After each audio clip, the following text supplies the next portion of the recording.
Well, I hope you like going to Sunday school. I've gone to Sunday school off and on almost all of my life, and I like Sunday school. But did you know there hasn't always been a Sunday school? I want to tell you the story today about how the first Sunday schools got started. And it was in England back in the 1700s, so that was a long time ago. And there was a man named Robert Raikes, Raikes, Robert Raikes.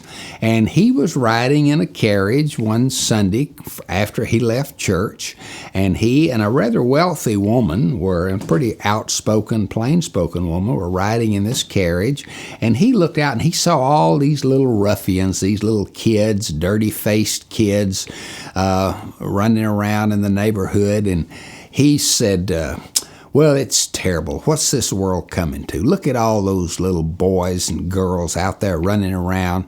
And the woman said, well, what do you think should be done with them? And he said, well, I don't know. And she said, well, maybe the reason they behave the way they do is nobody has ever taught them to read or to write or to behave. And he said, well, they should go to school. And the lady said, well, they can't go to school because they work 12 hours a day, 6 days a week in the pen factories here in England.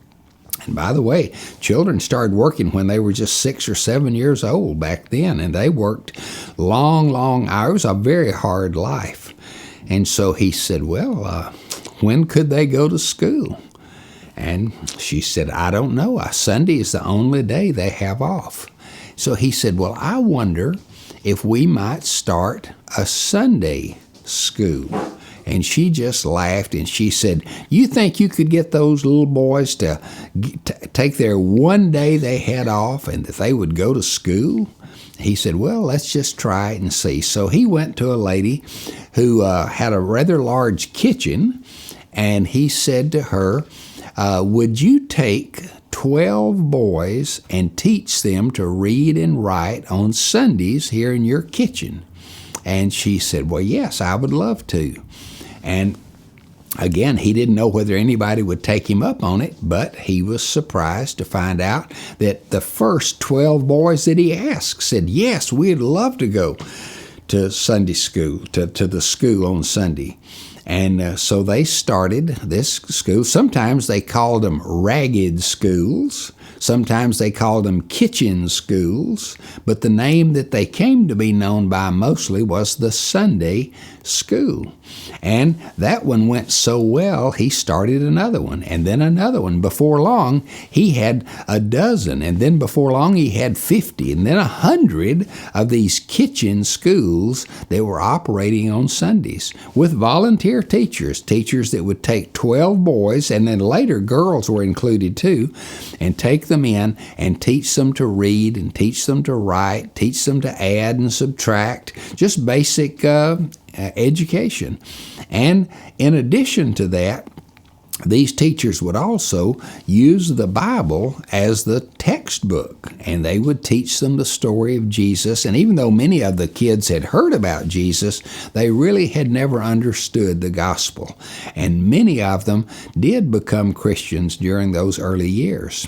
And one day, an evangelist named John Wesley, it's another story altogether, but John Wesley came and visited one of these kitchen schools, these Sunday schools. And he was so impressed, he said, you know what? I think all of the churches need to start a school on Sunday. And in addition to the preaching of the gospel, there can be education and training. And so they started having Sunday schools in many of the churches in England. Now, you might be surprised to know that there were a lot of people who criticized these Sunday schools.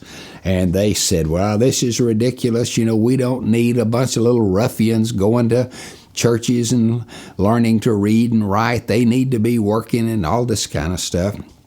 And even some of the preachers in the land were critical of the Sunday schools. And Robert Raikes was beginning to get a little bit discouraged. And then he got a call or a letter from the Queen of England. This was Queen Charlotte, who was the wife of George III.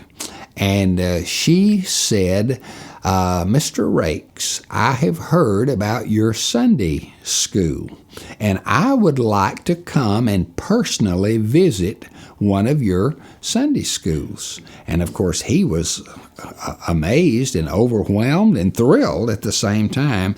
And the Queen of England came and visited one of the Sunday schools, and she was so impressed that she put out a proclamation from the throne saying that I approve of these Sunday schools, and I would love to see more of them started. And that's the way Sunday schools got started. Now they're used a little bit differently here in America now, because almost all boys and girls can go to school, and they don't have to work in the factories 12 hours a day, 6 days a week, and they're able to go to school and learn in school. But we kept the Sunday school in the churches so that boys and girls, even if they weren't studying the Bible during the week, they could at least come to church on Sundays and go to Sunday school and learn about Jesus and learn about the Bible. So when you go to Sunday school next Sunday, you might just take a minute and say, Lord, I thank you for Robert Raikes, the founder of the Sunday school.